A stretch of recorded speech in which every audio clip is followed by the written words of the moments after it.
Hi everybody. My name is Jack Withinshaw and I'm the CCO here at Airspeeder. In short, we're creating the F1 of flying cars, the motorsport arm of this new mobility revolution that's currently taking place, known as UAM or urban air mobility.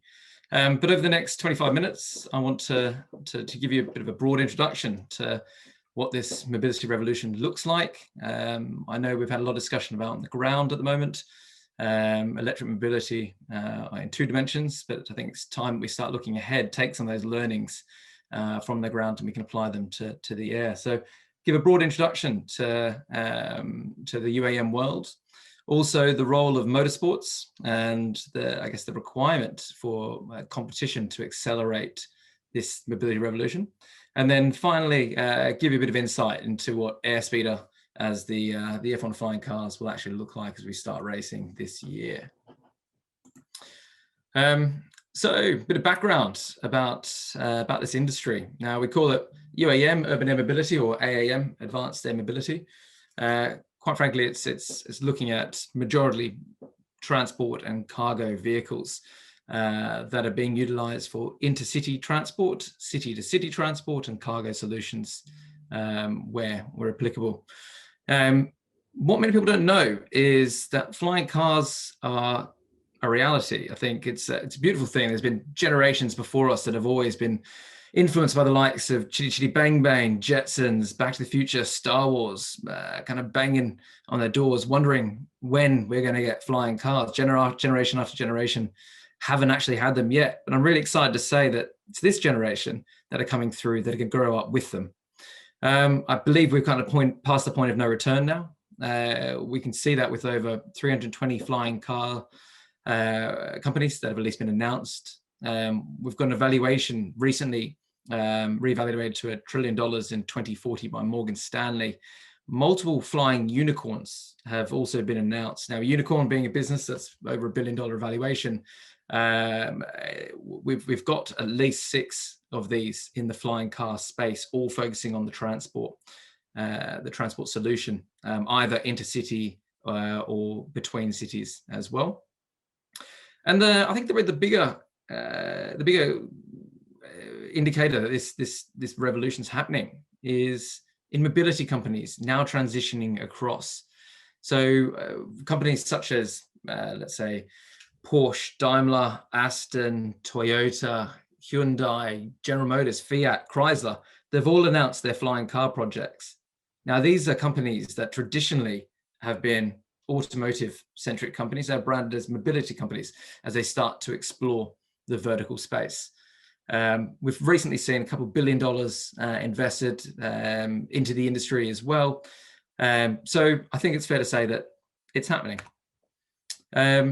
And they're coming in all different shapes and sizes. Now, I've taken a snapshot here from Transport Up, but you can see that there's a ton of different designs, all for different missions and different profiles. Some with wings, some without wings, some relying on pure vertical flight. But what you're seeing here is a bunch of different solutions that have been born out of technology that's kind of come across through electric vehicle powertrain development, or upscaling from drone technology to be able to answer different mission profiles, such as transport of 2, 4, 6 for people for taxi purposes, large cargo, and there's even a few in here that are looking at recreation, including ourselves on the sports space. So before I get you really excited that you can look outside your windows, that you're going to see flying cars across Scotland, across the UK, across the US and Australia, it's going to happen, but it's not coming just yet. Now, while this technology will be inevitable and it will have huge implications on the way that cities are going to be designed in the future, the way that we're going to be looking at real estate, the way that aerial corridors are going to be created and charging points need to start being considered for vertical charging points on top of buildings. These are all things that will need to come in when we start hitting, or at least just before we start hitting large-scale adoption. But it's a couple of years away, and you're not going to see them over flying. You're not seeing flying cars over your cities in the next few years. Uber says 2023, Hyundai says 2027, which I think is probably a little bit more realistic. for a number of reasons. These reasons are things like noise.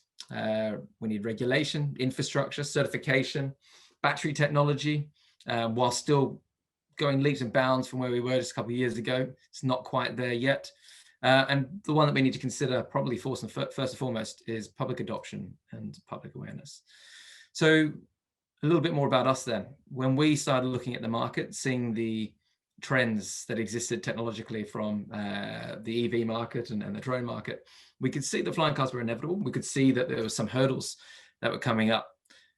But we looked back in time to see how previous mobility revolutions, the automotive world and civil aviation world, how they were brought to life faster. And there was one standout, which was the role of racing, the role of competition to drive technology acceleration. And we've seen it in the aviation market before. This is a picture of the Supermarine S4, which is the precursor to the Spitfire. Now, this picture is taken from a great event called the Schneider Trophy. For those who are familiar with it, it's or not familiar with it, it's a seaplane race that started in 1913, and over 18 years of racing saw planes go from 45 miles an hour to 380 miles an hour. So this is just 2 years after this technology was invented, that racing came in and accelerated that development, where you had different teams competing from Italy, US, France, and the UK, really driving, I guess, the precursors to technology development that were taken over by World War II, but essentially laid the foundations for the civil aviation market. And let's not forget, it's exactly the same as what happened in the automotive market. The first cars that were produced, names like Henry Ford, Marcel Renault, Charles Rolls of Rolls-Royce, they were all racers, racing at the very dawn of the automotive age. And the names that we still remember today, because racing not only creates a great legacy, but you can also create some amazing technological advantages.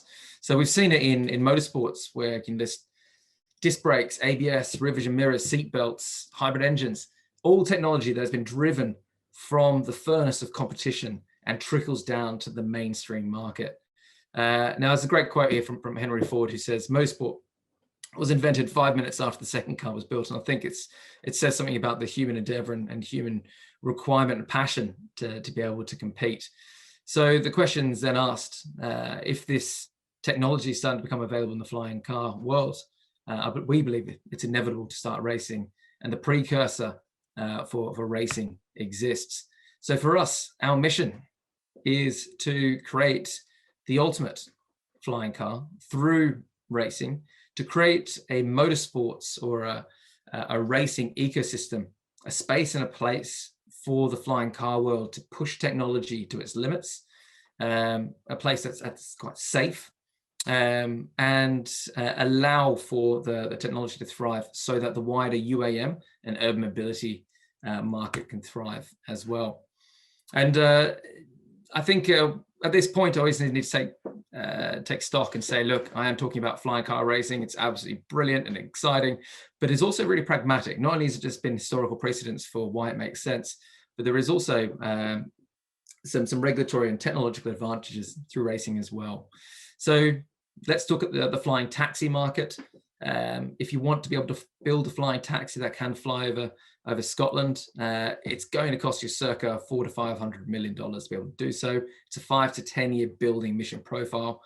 It's expensive. It's really, really expensive. And so it should be. There are aerospace standards that are required for that kind of development. It means that we need safety standards X to -9, which is a very expensive profile. In racing, it's simplified regulation. We've got simple certification, and we're racing not over urban environments, but racing in remote locations, making it a lot easier. Same for technology as well.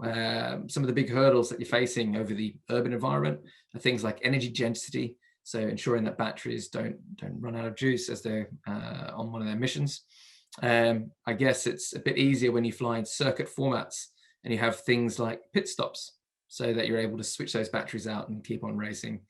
The other one is noise. It's a big consideration when thinking about what it's going to look like in the next few years as these vehicles start flying over our cities. At the moment, we've got them down to the decibel level of a quiet helicopter, which, quite frankly, is not where we want it. We want to get it almost silent so we can't even notice it. It's a different problem for us. When in motorsports, it's a little bit easier. Quite frankly, when we're racing, we like noise. Motorsports means the louder the better. And it's also about infrastructure.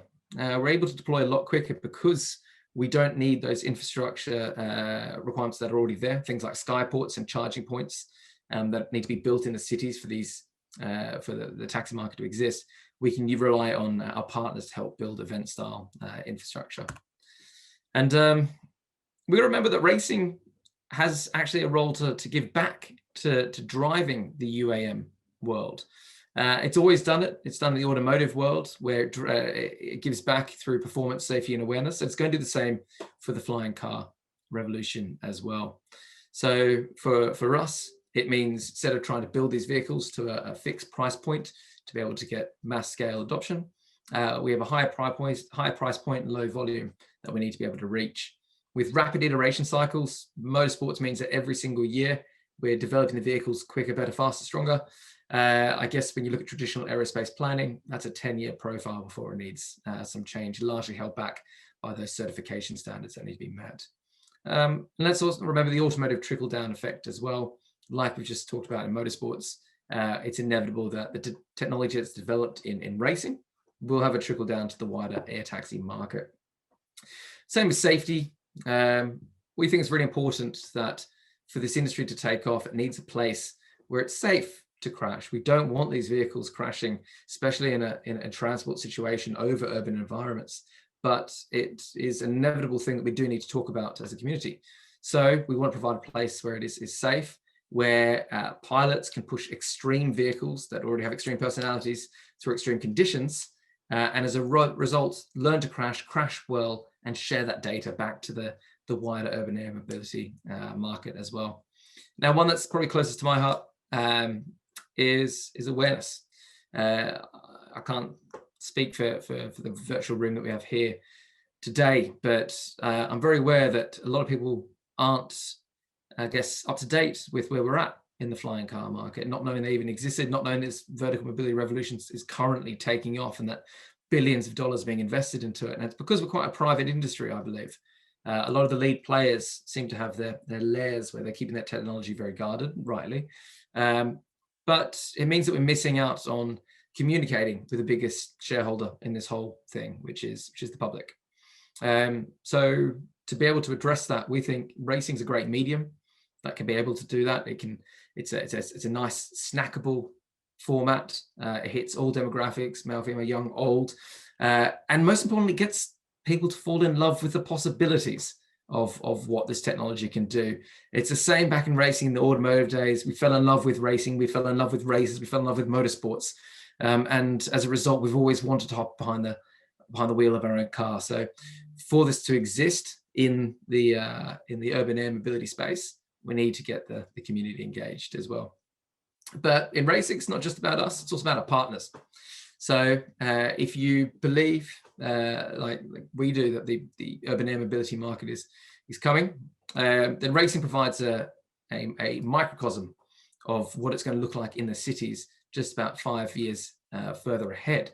What I mean by that is we can have charging partners, telco partners, data sharing, cyber protection partners, all exploring their technologies in a live environment with extreme vehicles, well ahead of the taxi market before it deploys over urban environments.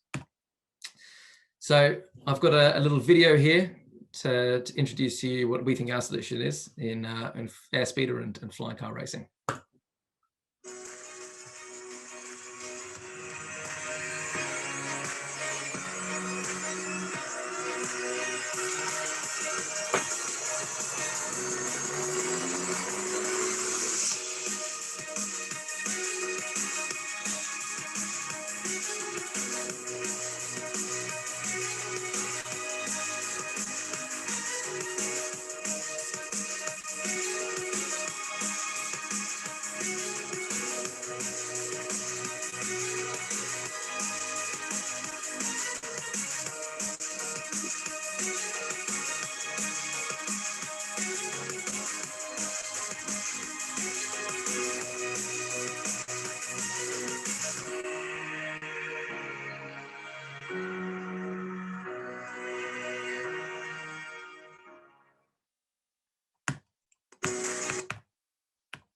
There we go. Hopefully I got you a little excited. I'm very biased, but I do believe that we've probably got one of the better looking flying cars out there. And so we should, as the motorsport arm of this industry. But a little bit more about us. So we've got two sides to our company. We've got Alauda, which is the manufacturer, the sole manufacturer of all the vehicles that race within the Airspeeder race series. And Airspeeder, the sport, where all rights are managed, and that's here in London. So Lauda's manufacturing down in South Australia. We've got a bunch of engineers, a couple of technical facilities, and what Australia does best. It's got lots of space and a great climate to be able to fly and push these vehicles to their limit. We've got over 100 years of aerospace and motorsport experience, taking the likes of from the aerospace world, from Boeing, from Rolls-Royce and a few others, as well as the very best of automotive. And what we're trying to do here is fuse aerospace world and motorsport world together, guided by some excellent leaders in their fields as well. Now, back in February this year, we launched the Mark III. This is a full-size, full-scale electric octocopter. Now, it is the vehicle that we're going to be racing this year in the Airspeeder X series. It's an unmanned vehicle. And we think it's important to race unmanned first or uncrewed. Now, our thought process behind that is it allows us to be able to push the vehicle to its limits without any risk. Meanwhile, getting a lot of data and information on how the vehicles operate in a race environment that we can plug into our crewed vehicle, the Mark IV, that's going to be racing in 2022. But at the moment, we've got 10 of these vehicles currently being built. They're all going to be stock standard. So each of our teams that we've been talking with will receive 2 of these vehicles to be able to be racing this year. A little bit about our model and how we're set up. We're a motorsport. So we've got revenue streams that are very traditional, things like brand sponsorship, advertising opportunities, technical partnerships with any partners that want to be able to either implement their technology or better understand through knowledge share, or utilizing our racing ecosystem. Host locations. So one day, I would love to be able to be racing in Scotland, team partnerships, as well as broadcasting rights. A little bit more about the sport as well. Quite frankly, we think this is the sport for the next generation of motorsport. It's motorsport in the sky. So what you're going to be able to see that this year or the next few years coming is multiple teams, multiple vehicles on the track at once. It's a clear differentiator from something like Red Bull Air Race, where it's man vs clock. This is multiple vehicles all on the grid at the same time, taking what was bumper to bumper racing on the ground and bringing it to the air. Now, they're not long races, 20 to 30 minutes, a couple of electric pit stops. We've already got that pit stop time down to, or from 14 minutes down to 14 seconds. So I think in terms of comparing to the F1, we're still in about the 50s, the 1950s, just about how long it took them then. But look, we very much see this being at the dawn of motorsport era, so we think we're doing well there. Racing in exotic and remote environments as well. We're no longer restrained by tracks on the ground, tarmac. We want to be able to race in remote locations globally, over water, over snow, over deserts, leaving the environment completely untouched. It's a core pillar of what we're about. I know we've talked a lot here today about sustainability, and it's very much built into this company, not only supplying the events and running the events off renewable energy, but also ensuring that when you build a sport in the 21st century, that it's built to 21st century standards. And that means equal opportunity, strong roles for women through engineering and pilots, and also, most importantly, keeping the sport as green as possible. But in terms of the vehicles, they're going to be flying just a couple of meters off the ground. Got to keep that perspective. And the pilots will be following both either in the unmanned and the crewed vehicles. They'll be following augmented reality sky tracks as well, utilizing both the natural resources or the natural environment and the digital track to be able to guide the race. And as you can see, we've already got a couple of races lined up this year. And over the next few years, we're building out so that one day we can be able to race over urban environments. We've got Monaco there as an example. I would love over the next 5 years to be able to be racing across the bay there and start doing the major motorsport tracks like Indy, Le Mans, Monaco, but doing it in different ways for the next generation motorsport. Let's do a little look at the Mark III Speeder and some of the stats we've got there, as well as the Mark IV Speeder as well. Now, this is the crewed one that we're going to be racing for 2021. It's just to give some stats on it. It's an upgrade of the Mark III that we have, which is already 4.1 meters. It's a 4.2 meter electric octocopter, purely designed for performance racing. And a couple of the technologies that we're going to be able to get out of this vehicle and start to integrate into the race series and beyond with additional mobility opportunities as well are things like our close collision avoidance tech. So the ability for multiple vehicles to be on the track at the same time, not physically bump each other, but digitally bump each other. Now that can be applied obviously down to micromobility as well on the streets. Other technologies that we're pursuing are things like carbon fiber monocoques. We've got ballistic parachutes, survival cells for the pilot, as well as a ton on the broadcast side to be able to showcase what these races could look like from the sky. But I think, Dan, I'm coming up to my 25 minutes pretty quickly. But that's a brief introduction into Airspeeder, what we're doing this year, some of the races you can expect at the back end of this year in Q4. And also, hopefully, a bit of an introduction as to why flying cars are going to impact the world over the next few years as well. Don't hesitate to get in touch with me. We're looking to talk with all partners, as always. Anyone that also is interested in urban air mobility and how it's going to impact the world tomorrow and wants to get an early and advanced look, then please do get in touch. That's amazing, Jack. Thank you very much for that. Just trying to imagine the mindset of the pilots who are willing to do this. Well, I guess there's two sides to that. There's the mindset of the pilots and also the safety that you're potentially building into this. I mean, you talked about the carbon fiber bubbles and the parachutes and things like that. So I'm sure you've made it as comfortable as you potentially can for them. We have, I think, the first season starting off as uncrewed is a great step to be able to work out some of those kinks. But in terms of the test pilots, the ones we've got on board, they're probably some of the most alpha humans I've ever met. So they're very willing to be able to jump into these things. We're just saying no for the moment, but they are asking for the keys to be thrown their way. Already looking at them, calling them very slow. What are they called? Flying low and slow is the word they use. But in terms of safety, our mission, our profile is said to be able to get the pilots as safe as possible. We don't have large audiences, racing in remote locations, with small numbers of VIP guests as well. It'll take a couple of years before we're able to do live broadcasts with live audiences and really kind of reach those F1 standards. We know that, and developing that technology along the way is a key piece of that. That's great. You've turned challenges into advantages in the end there. I couldn't help but when we were watching the video, though, that it also makes for a great lawnmower. Yeah. Yeah, I think that's probably how our test pilots are looking at it. Until we can, at the moment, we're going about 120 kilometers an hour. So until we start getting their blood pumping around the 200k an hour, then yeah, I think they've definitely got visions of mowing that lawn.